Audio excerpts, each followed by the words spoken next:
তুফানের জন্য আমি ভীষণভাবে অপেক্ষা করছি। শাকিব খান আমার মনে হয়েছে যে উনি সাংঘাতিক রকমের পরিণত হয়েছেন এবং উনি আমাকে এক ধরনের আকর্ষণ করছেন। আমার ভালো লাগছে ওনাকে, ওনার পোস্টার, ওনার গান, ওনার ডায়লগ।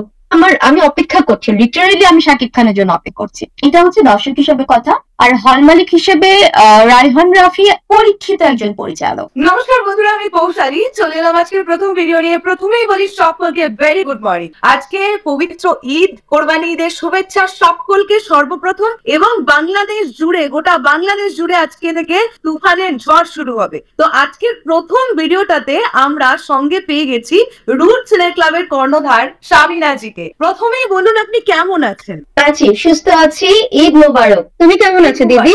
আমিও খুব ভালো আছি, উপরওয়ালার আশীর্বাদে একদম সুস্থ আছি। প্রথমেই যে কোয়েশ্চেনটা রাখতে চাই সেটা হচ্ছে, আজকে তুফান রিলিজ করছে বাংলাদেশে এবং সর্বপ্রথম আপনাদের সিনেমা হল সিরাজগঞ্জ রুট সিনে ক্লাব যারা তুফানের প্রচারণায় একদম মেতে উঠেছে এবং ফার্স্ট ডেতে একটা বড় রকমের পরিকল্পনা। তো প্রথম দিনে কিরকম কি সাড়া পাওয়া গেল যদি একটু জানতে। দারুণ সাড়া পাওয়া গিয়েছে। প্রথম দিনে দর্শক ভীষণ আগ্রহী এবং আমরা আগামী বৃহস্পতিবার পর্যন্ত, অর্থাৎ আগামী 20 তারিখ পর্যন্ত টিকিট কিন্তু আমরা সেল করে ফেলেছি। 20 তারিখ পর্যন্ত আমাদের হলে আর কোনো টিকিট ফাঁকা নেই তুফানের। সব চলে গিয়েছে, ঈদের দিনটাও চলে গিয়েছে। ঈদের দিনে রাফির আসার কথা ছিল, কিন্তু বিভিন্ন কারণে রাফির আসাটা একটু পিছিয়েছে। রাফি আসবে, এই জন্য একটা স্পেশাল টিকিটও গিয়েছে তুমি জানো, এবং রাফির অটোগ্রাফ যাবে সেখানে এবং সেই টিকিটটা সংরক্ষণ করা যাবে। তো এই জন্য দর্শক বেশ আগ্রহ নিয়ে টিকিটটা সংগ্রহ করেছে এবং আমরা খুবই আনন্দিত তুফানের সাড়ায়। লাস্ট কবে এরকম সিনারিও দেখা গিয়েছিল যে এইরকম প্রথম 3 দিনের টিকিট সোল্ড আউট? হাওয়ার সময় দেখা গিয়েছিল, সুরঙ্গের সময় দেখা গিয়েছিল, রাজকুমারীর সময় মোটামুটি ছিল।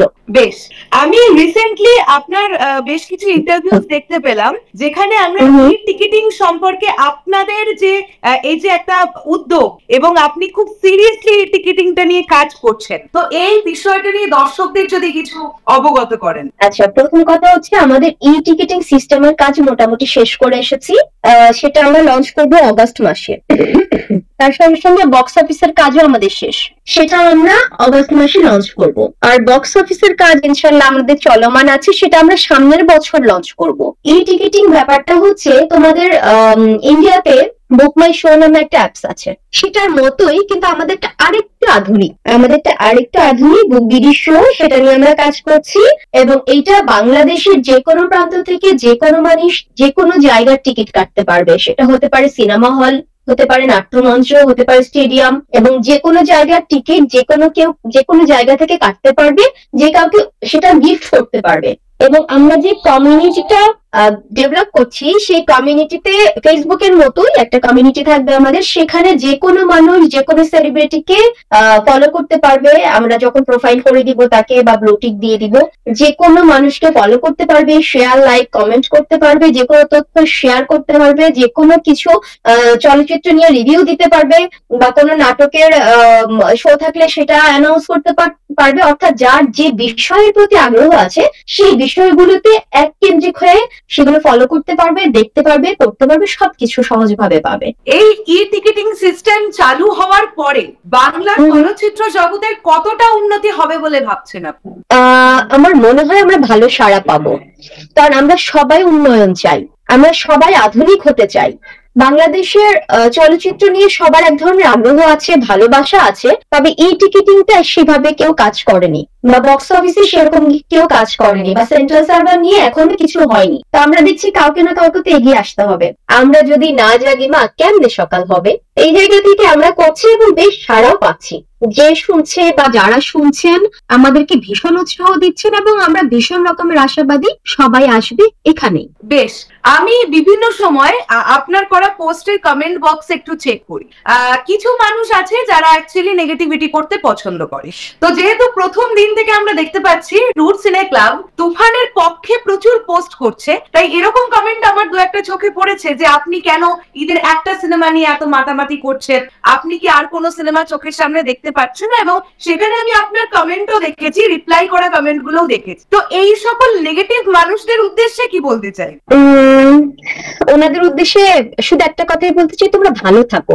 দেখো আমাদের তো ছোট্ট একটা হৃদয়, তাই না? ছোট্ট একটুখানি একটু হৃদয়, এই হৃদয়ের মধ্যে এত ঘৃণা থাকে কি করে মানুষের, আমি আসলে বুঝি না। হৃদয়ে তো ভালোবাসার ভর্তি না, ভালোবাসাই শেষ হয় না, মানুষ ঘৃণা রাখে কি করে আমি জানি না। ওনাদের জন্য আসলে আমার কিছু বলার নেই, যারা আমাকে ভালোবাসে তাদের জন্য আমি বলতে চাই। সেটা হচ্ছে রোজার ঈদে তুমি খেয়াল করে থাকবে আমাদের কিন্তু 13টা সিনেমা রিলিজ পেয়েছিল। সেই 13টা সিনেমা আমরা শুরু করেছিলাম রাজকুমার দিয়ে, এবং আমরা প্রথম রোজা থেকে কিন্তু রাজকুমারের টিকিট সেল করতে শুরু করি। হ্যাঁ, এবং এটা নিয়ে আমরা বিভিন্ন রকমের তোপের মুখেও পড়েছিলাম যে সিনেমা সেন্সারই হয়নি, কেন টিকিট সেল করছি।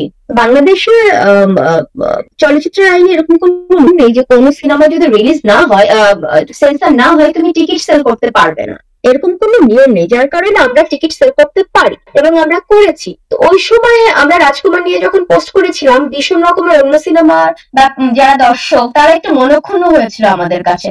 তো তুমি দেখো এই 13টা সিনেমার মধ্যে আমরা কিন্তু 8টি সিনেমা ধারাবাহিক ভাবে চালিয়েছি, এবং আমরা যখন যেই সিনেমা চালাই তখন সেটার প্রচার করি। এখন তুফানের প্রচার করছি, এরপরে যখন আগন্তুক আনবো, ময়ূরাক্ষী আনবো, ডার্ক ওয়ার্ল্ড আনবো, হ্যাঁ তখন সেগুলোর প্রচার চালাবো।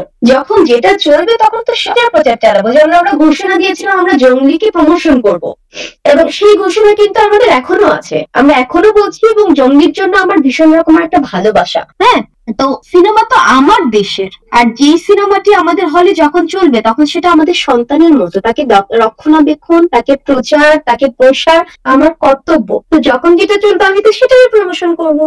এক্স্যাক্টলি। এর পরবর্তী প্রশ্নটা যেটা রাখতে চাই, যে এবারে ঈদে যতগুলো সিনেমা রিলিজ হচ্ছে সবচেয়ে বেশি হাইপে আছে তুফান। এটা আমরা বুঝতে পারি, সিঙ্গেল স্ক্রিন থেকে মাল্টিপ্লেক্স থেকে শুরু করে সব জায়গায় তুফানের জয় জয়। তো এই যে আমরা সবসময়ের জন্য বলি যে একজন ভালো অ্যাক্টর এবং ডিরেক্টর যদি এক জায়গায় আসেন উইথ আ স্ট্রং স্টোরি, তাহলে একটা সিনেমা খুব ভালোভাবে ওয়ার্ক করে। এবং আমি আপনার বিভিন্ন পোস্টে দেখেছি আপনি রায়হান রাফিকে নিয়ে প্রচন্ড ভাবে একটা কনফিডেন্স আছে আপনার মধ্যে অ্যাজ অ্যান অডিয়েন্স, যে তার সিনেমা খুব ভালো হবে। এই যে তাদের মেগাস্টার শাকিব খানকে এবং রায়হান রাফিকে আমরা প্রথমবারের জন্য একসঙ্গে দেখতে চলেছি, এই বিষয়টা কি তুফান সিনেমার জন্য অন্যতম একটা ইউএসপি বলে মনে হচ্ছে? একজন হল মালিক হিসেবে কি বলবে? প্রথমে দর্শক হিসেবে বলি হচ্ছে যে শাকিব খান মানে উনি অবশ্যই আমাদের দেশের স্টার, কিন্তু আমি ব্যক্তিগতভাবে ওনার প্রতি আকর্ষণ বোধ করতাম না। আমার ওনাকে ভালো লাগতো, কিন্তু ওই যে একটা উৎকণ্ঠা, কখন দেখবো ওইটা ওনার প্রতি আমার ছিল না। কিন্তু আমি যখন প্রিয়তমাকে দেখলাম, আমি যখন রাজকুমারকে দেখলাম, তখন আমার ওনার প্রতি এক ধরনের ভালো লাগা তৈরি হয়েছে। হ্যাঁ, আমাদের এখানে বলই চলেছে, বিদ্রোহ চলেছে, শাকিব খানের কিন্তু এর আগেও সিনেমা চলেছে, আমি নিজেও সেগুলো দেখেছি, কিন্তু সেগুলো দর্শক হিসেবে দেখেছি, ভালো লাগার জায়গা থেকে খুব আগ্রহ নিয়ে দেখিনি। কিন্তু তুফানের জন্য আমি ভীষণ ভাবে অপেক্ষা করছি। শাকিব খান আমার মনে হয়েছে যে উনি সাংঘাতিক রকমের পরিণত হয়েছেন, এবং উনি আমাকে এক ধরনের আকর্ষণ করছেন, আমার ভালো লাগছে ওনাকে, ওনার পোস্টার, ওনার গান, ওনার ডায়লগ, আমি অপেক্ষা করছি, লিটারেলি আমি শাকিব খানের জন্য অপেক্ষা করছি। এটা হচ্ছে দর্শক হিসেবে কথা।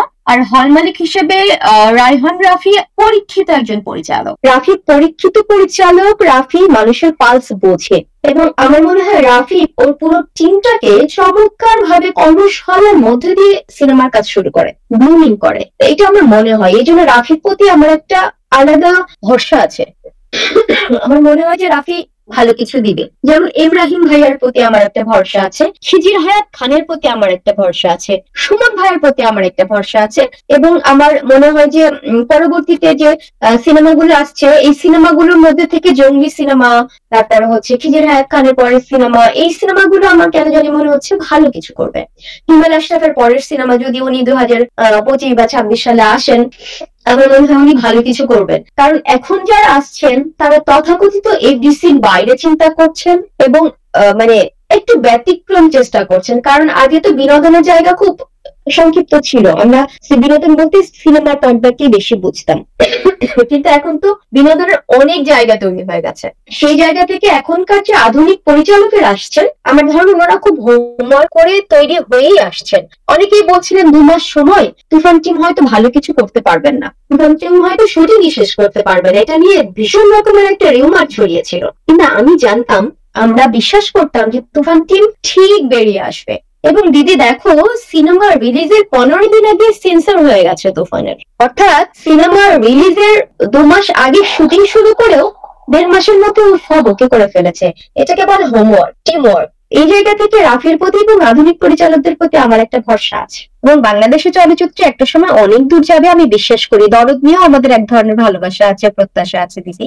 তুফান টিম এখনো পর্যন্ত ছবি মুক্তির আগে অনেক কিছু রিলিজ করেছে, টিজ, দুটো গান, ট্রেলার। তো সেগুলো দেখার পরে আপনার প্রতিক্রিয়া একটু জানতে চাই। আমি মুগ্ধ হয়েছি। প্রথম কারণ হচ্ছে যে তুফানে শুধু চঞ্চল চৌধুরী, চঞ্চলদা যে একজন পুলিশ অফিসার বা গোয়েন্দা অফিসার এটা বোঝা যাচ্ছে। তুফান অর্থাৎ শাকিব খান উনি রাজা হতে চান এটা বোঝা যাচ্ছে। মিমি নিজেকে সুন্দরী হিসেবে দারুণ ভাবে উপস্থাপন করেছেন এটা বোঝা যাচ্ছে। কিন্তু বাকি দেখো দিদি, আর কারো চরিত্র কিন্তু বোঝা যাচ্ছে না। এইটা মজা, এটা আমার দারুণ লেগেছে। রাফি প্রথমে পোস্টার রিলিজ করেছে, গান রিলিজ করেছে, একটু টিজারের মতো সামথিং কিছু রিলিজ করেছে, কিন্তু দেখো কোথাও চরিত্র বোঝা যায় না। হলে না যাওয়া পর্যন্ত তুমি চরিত্র ধরতে পারবে না। এইটাতে আমি দারুণ মুগ্ধ। এবং রাফি বলেছে যে সিনেমার শেষে যখন নাম উঠবে তখনও যেন কেউ উঠে না দাঁড়ায়, অর্থাৎ কিছু একটা তো আছে। এই জায়গাগুলো থেকে আমি প্রত্যাশী, এবং দর্শক যেভাবে আমাদেরকে পাগল করে ফেলছে, দর্শকরা সত্যিকার অর্থে চলচ্চিত্রকে ভালোবাসে, শাকিব খানকে ভালোবাসে, রায়হান রাফিকে ভালোবাসে, বাংলাদেশের চলচ্চিত্র দেখতে চায়। একদমই তাই। ইনফ্যাক্ট রায়হান রাফি ভাইয়ের একটা ছোট্ট ইন্টারভিউ নেওয়ার সুযোগ হয়েছিল আমাদের। দাদা পারমিশন না দিলে আমরা সেই ইন্টারভিউ পাবলিশও করতে পারছি না, জানি না কবে অনুমতি পাবো। আমরা প্রায় শেষের দিকে চলে এসেছি। আমার সর্বশেষ যে প্রশ্নটি থাক যে রুট সিনে ক্লাবের আসন সংখ্যা বৃদ্ধি নিয়ে রুট সিনে ক্লাব কি কিছু ভাবছে? রুট সিনে ক্লাবের আসন সংখ্যা বৃদ্ধি নিয়ে ভাবছে না। রুট সিনে ক্লাবের পাশে আরো 3টা মাল্টি স্ক্রিন করার কথা ভাবছে। এই যে হাহাকার না, 5টা সিনেমা 4টা সিনেমা রিলিজ পায় আমরা দেখাতে পারি না, তখন ইনশাল্লাহ আমরা সবগুলো সিনেমা একসঙ্গে রান করব। আমার সিরাজগঞ্জের মানুষ সবগুলো সিনেমা একসঙ্গে দেখবে ইনশাল্লাহ। সেজন্য আমরা কাজ করছি, তোমরা আমাদের সঙ্গে থেকো। আমাদের কাজগুলো যখন গোছানো হয়ে যাবে আমরা সব জানাবো, তোমার এখানে এসে ইন্টারভিউ দিয়েই আমি জানাবো। Thank you so much. আমরা সব সময় আছি তোমাদের সঙ্গে এবং আমাদেরকে সঙ্গে রেখো। আশা করছি তুফান প্রচন্ড ভালো হবে। আমি নিজেই দর্শকদের একটু অনুরোধ করতে চাই যে যারা সিরাজগঞ্জবাসী আছেন অবশ্যই রুট সিনে ক্লাবে আপনারা তুফান দেখতে যান। যদিও 20 তারিখ থেকে আপনারা টিকিট অ্যাভেলেবল পাবেন, তার আগে পর্যন্ত সব টিকিটই সোল্ড আউট হয়ে গেছে। তো থ্যাংক ইউ সো মাচ দিদি আমাদেরকে ইন্টারভিউ দেওয়ার জন্য। ভীষণ ভালো থাকবেন, সুস্থ থাকবেন, এবং রুট সিনে ক্লাবের জন্য আমাদের সকলের তরফ থেকে অনেক অনেক শুভকামনা রইল। তুফানি শুভকামনা জানালাম আমরা। ঠিক আছে, ভালো থেকো। ঈদের শুভেচ্ছা, ঈদ মোবারক। বাংলাদেশের চলচ্চিত্র যেন এগিয়ে যায়, আমাদের সঙ্গে থেকো। একদম।